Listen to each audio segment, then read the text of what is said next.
no guhitamo kwacu. Hello, bienvenue sur notre plateau de Beta Life. Une première nouvelle émission en langue française. C'est chaud aujourd'hui et c'est toujours avec moi, Kairanga Eric. Nous sommes plus heureux d'être avec un ami, un frère, un diaspora. Il s'appelle Julien Dubois. Il va s'introduire, il va parler beaucoup de lui. Bonjour Julien. Bonjour.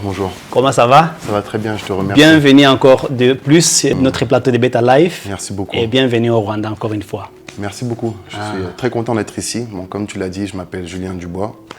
Mon nom d'artiste, c'est Muzanzo. Voilà. Muzanzo. Muzanzo, ça veut dire quoi? Ça veut rien dire de ce que je sais. C'est un surnom comme on en donne beaucoup ici, d'enfance, qui ont des significations des fois évidentes et d'autres des fois qui ne le sont moins. En l'occurrence, moi, je ne sais pas trop. Mais c'est le nom que ma mère m'a donné. Ma mère donc qui est rwandaise et mon père qui est belge. Donc je suis donc métis, j'allais dire franco-rwandais parce que j'habite en France, c'est là où je réside. Donc voilà, et donc je viens de temps en temps au Rwanda. Là, en l'occurrence... Ça fait combien de temps que tu vis au Rwanda? Là, je n'étais pas venu depuis 4 ans, et donc depuis 5 ans. Et là, j'ai pris le temps de rester 1 mois cette fois-ci, donc un peu plus longtemps que d'habitude. Et j'ai pu faire donc 2 concerts, 2 événements musicaux et me produire ici pour la première fois. Donc pour moi, en tout cas, c'est une grande chose. So, tu as aimé les Rwandais quand même? J'ai adoré. C'était un super voyage, vraiment. Comment tu as trouvé? J'ai trouvé que ça a beaucoup changé encore. À chaque fois que je viens, tous les 4-5 ans, ça évolue toujours. Et là, je franchis un step. Donc ça a vraiment encore, ça se modernise encore vraiment. Donc c'est plutôt une bonne chose, je pense. Julien, aujourd'hui, nous voulons parler sur les enjeux. Les enjeux. Tu nous avais dit que ta mère est une Rwandaise et ton père c'est un Belge. Oui. Donc tu es métis. Exactement. C'est ce qu'on appelle un métis, effectivement. Métis, voilà. Aujourd'hui, nous voulons que nous parlons sur les enjeux que racontent les enfants qui naissent métis. Qu'est-ce que tu comprends? Un métis, c'est quoi d'abord? Il y a vraiment, faut vraiment faire la distinction. Quand on dit métis, généralement, il y a ce que les gens entendent en premier. Ça veut dire, dans la première idée qu'on a, métis, c'est un mélange noir et blanc. Voilà. Ça, c'est la première idée. Mais la vérité, c'est que métis, c'est toute origine mélangée. Voilà. Et ce n'est pas forcément la couleur. Ça peut être des origines, même un métis, quelqu'un qui a un papa camerounais et une maman qui est sud-africaine. Oui, ils sont tous des Africains. Donc il y a le métis génétique, comme on dit, et il y a le métis culturel aussi. Voilà. Donc, et puis des fois, il y a tout ensemble. Donc métis, ça veut tout et rien dire aujourd'hui parce que en vérité, si on va vraiment au bout des choses ou à l'origine des choses, on est tous métis. L'appartenance, c'est votre appartenance. Où est-ce que vous appartenez au moins? Alors c'est une question qui est super intéressante mais qui est aussi complexe parce qu'un cas n'est pas l'autre, un ressenti n'est pas l'autre, mais de manière générale, l'identité métisse a toujours été une identité complexe, une identité questionnée. Nous n'avons pas, quand on est métisse, ce qui je pense est évident chez les autres, une identité comme un socle. Ça veut dire vraiment le ressenti d'appartenir à une entité complète. Nous, on est vraiment partagés entre 2 origines différentes, 2 cultures différentes, 2 langues différentes, 2 gastronomies différentes, tout en fait. Tout est à chaque fois. Alors, il y a ceux qui grandissent avec les 2, il y a ceux qui grandissent avec un de chaque. Il y a ceux qui grandissent avec un peu plus de l'un, un peu moins de l'autre, vice versa. Et vous avez tendance d'aller où, au moins? Tout dépend de là où, de comment on a grandi. Il y a également 2 choses qui sont généralement différentes, c'est en fonction des origines de la maman et en fonction des origines du papa. Quand on est métis, par exemple, afro-européen, ce qui est mon cas, si on a une maman qui est rwandaise, par exemple, on va avoir tendance plus naturellement à se diriger vers les origines de la mère. Voilà. Parce que c'est elle qui nous élève. Donc, on peut être métisse vraiment, mais si je suis né dans le ventre d'une femme rwandaise, quelque part, je vais avoir quand même plus tendance à aller chercher vers là-bas. Mais une fois de plus, ce n'est pas une règle générale. C'est vraiment que ça varie en fonction de chacun. Même au sein d'une même famille, ça peut varier. Où est-ce qu'on a grandi, où est-ce qu'on a évolué, où est-ce qu'on est né, voilà, etc. Voilà. Donc la dominance de la famille, donc il y a des fois que la famille peut dominer, la famille de la maman peut dominer Oui. dans l'éducation.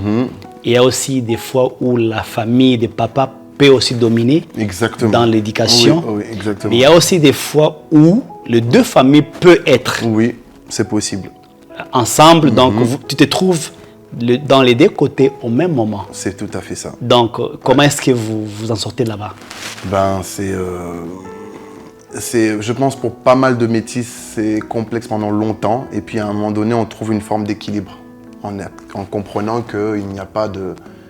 Être métis, finalement, c'est le fait de ne pas avoir vraiment d'identité en soi. Alors qu'il semblait important d'avoir... Dans notre construction, on a l'impression que c'est important d'avoir une identité fixe, quelque chose de clair. Alors qu'en fait, l'identité métisse en soi-même, c'est quelque chose qui n'est pas forcément clair, mais c'est comme ça qu'elle est, et c'est comme ça qu'elle est bien aussi.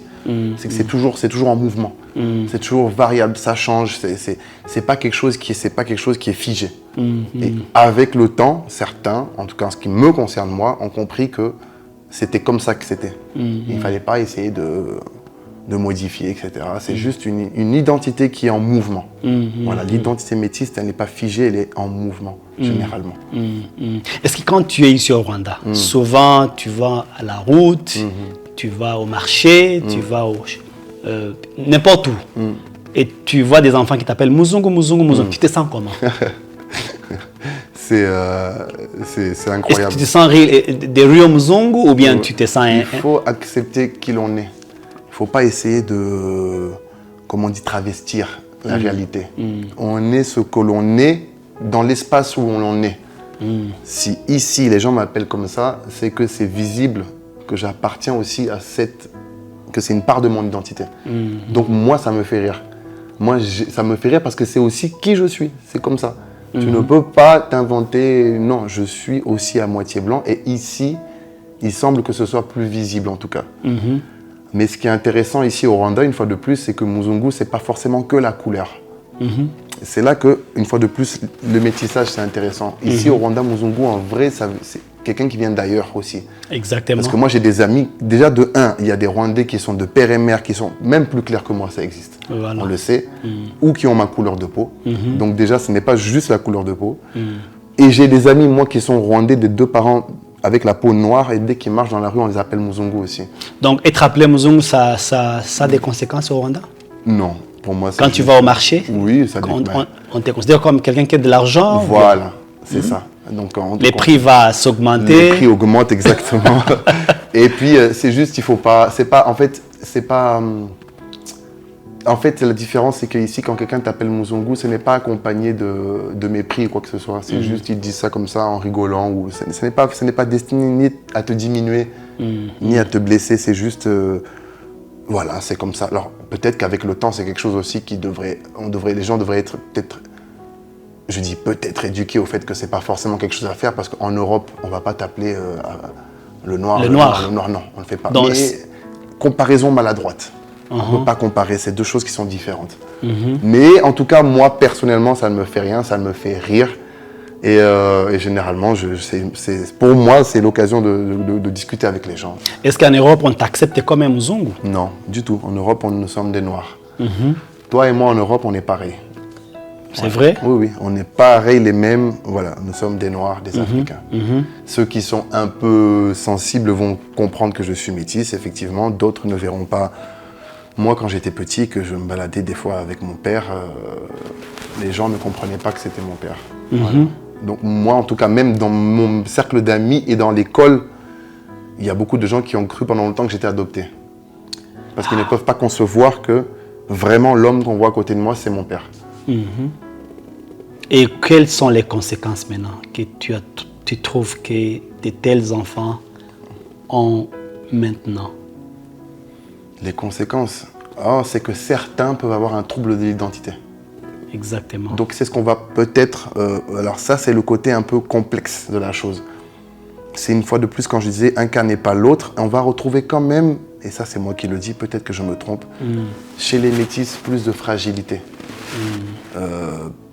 Psychologique, plus de... Voilà. En tout cas, je pense que les gens qui sont métis sont plus, vont présenter plus de fragilité sur quelques domaines.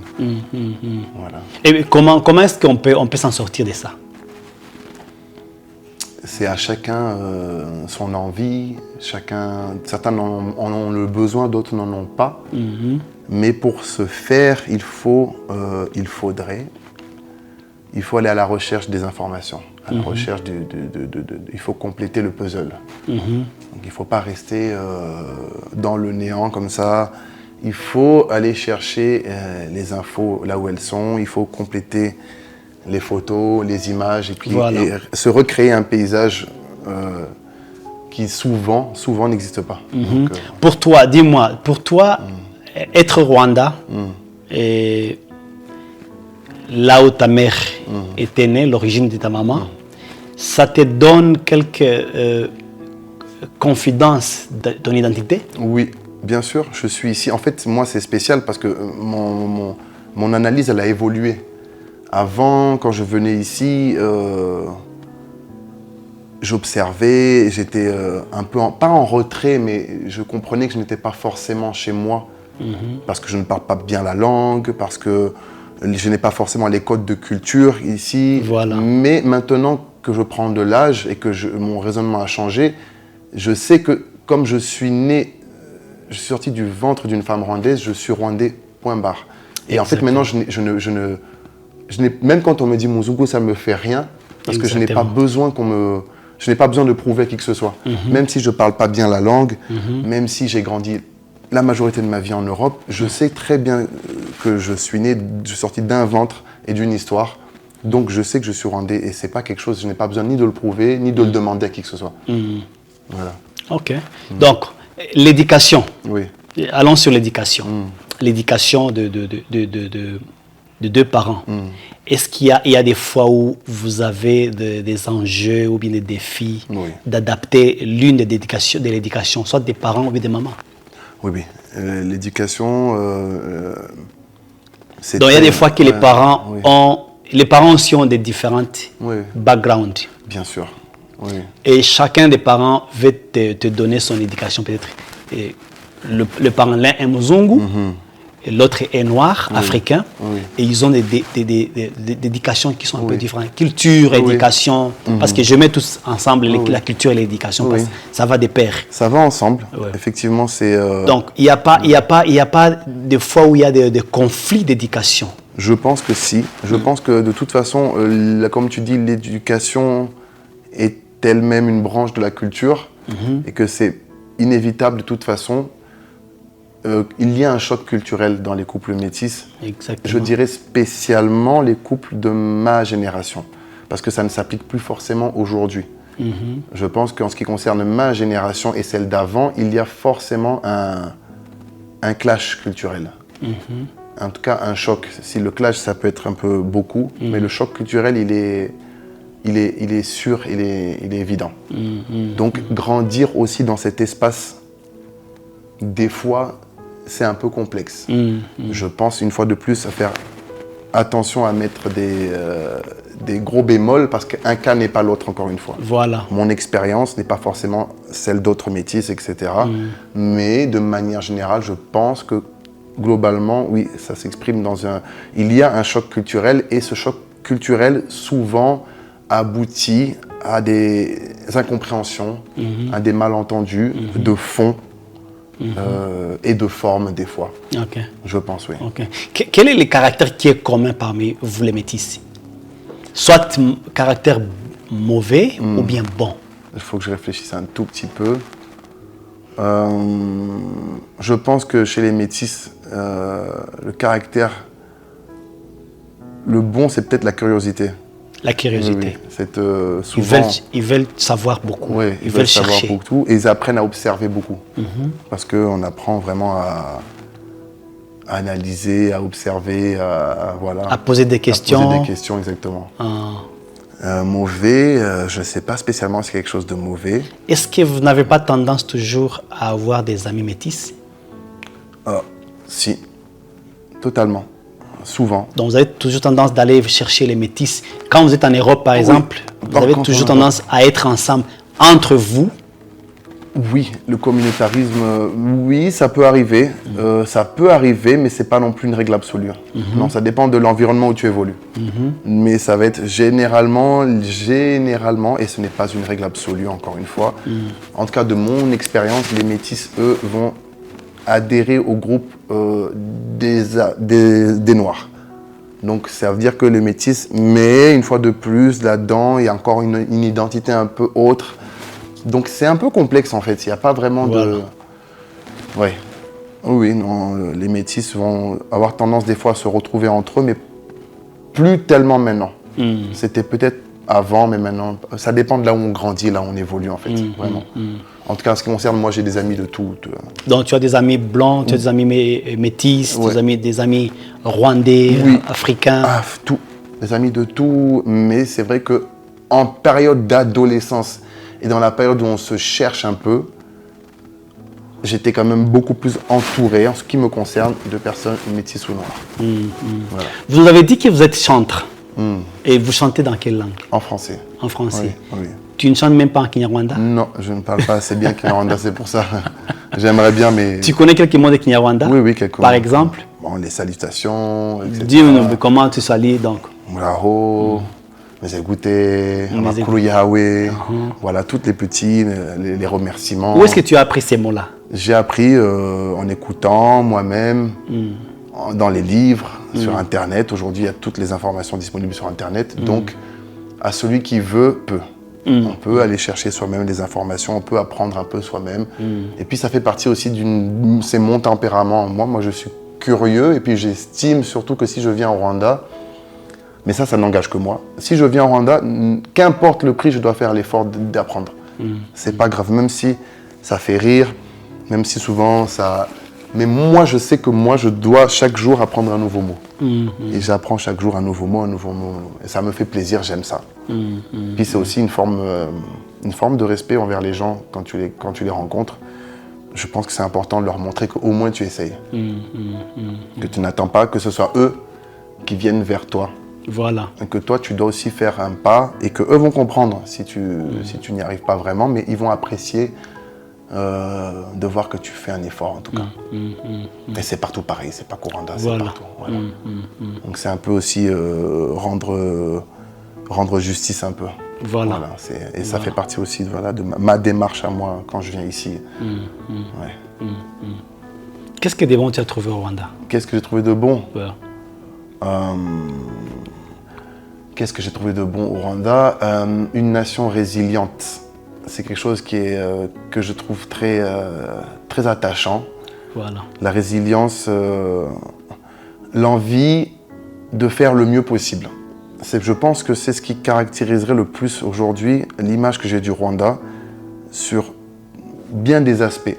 Je dirais l'envie d'être une meilleure version de soi-même. Et dans tous les secteurs. Et je trouve que c'est quelque chose qui est assez remarquable. Et c'est quelque chose qui me plaît. Moi, quand je suis ici au Rwanda, j'aime voir les rues très propres, voir l'effort que font les gens pour le vivre en commun, l'effort qu'ils font pour reconstruire une nation qui a été complètement détruite, à néant. Donc tout ça, pour moi, c'est des choses qui sont importantes. C'est des valeurs. Voilà. La sécurité, c'est quelque chose ça peut paraître anodin, mais pour moi, c'est aussi quelque chose qui est important. Voilà. De voir que ça fait partie de ce projet d'être une meilleure version de soi-même. Et au Rwanda, il y a vraiment cette envie. Rien n'est parfait.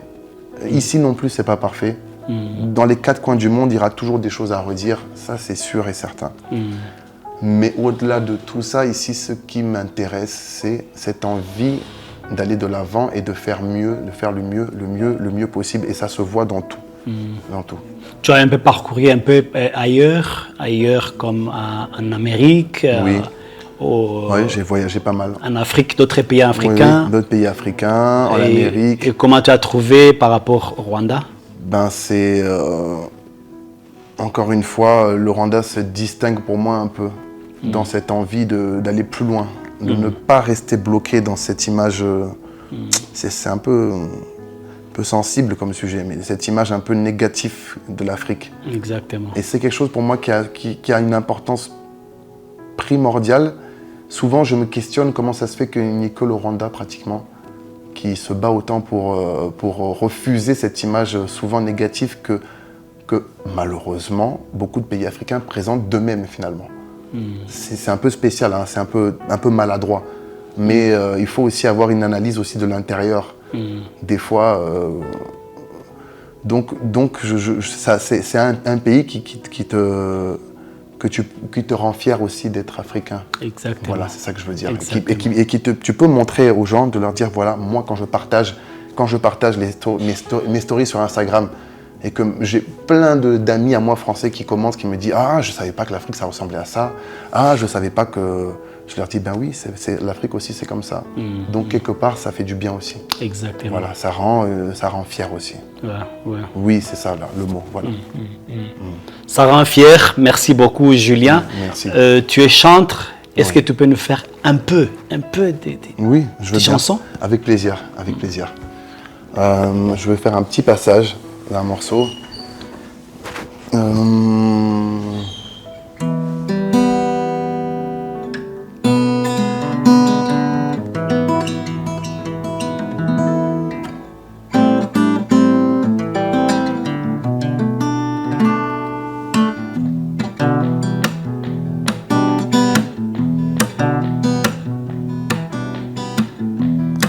Petit soleil, sèche ma misère.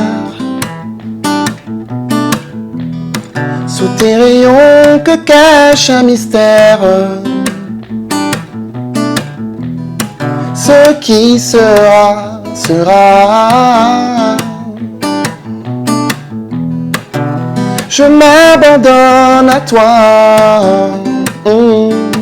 Et si ton or est ma prière, que ma peau devienne un temple, réchauffe-moi quand je tremble, inonde-moi de ta lumière.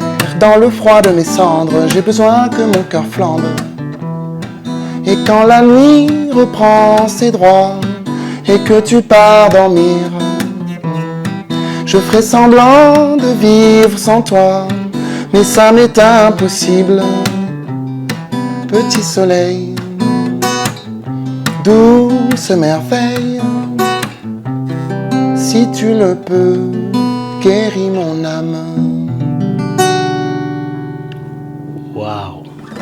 Waouh. Merci beaucoup. Ça, c'est génial, hein? Merci. C'est génial. Merci. Ça, c'est ta propre chanson?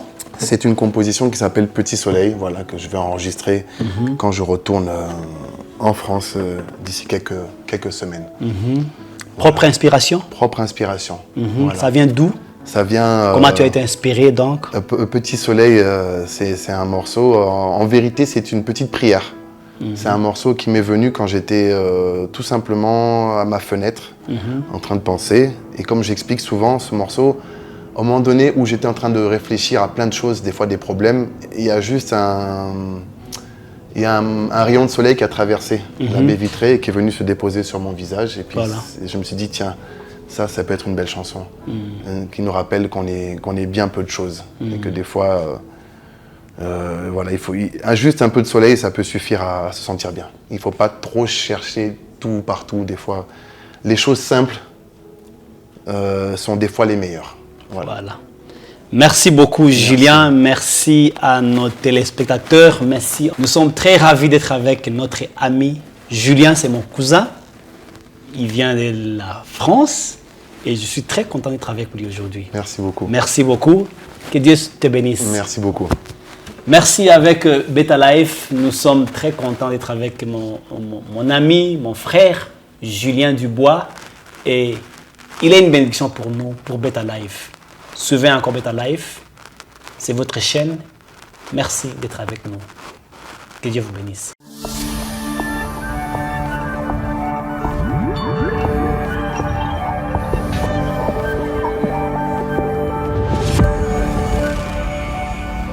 Beta Life, ubuzima bwiza no guhitamo kwacu.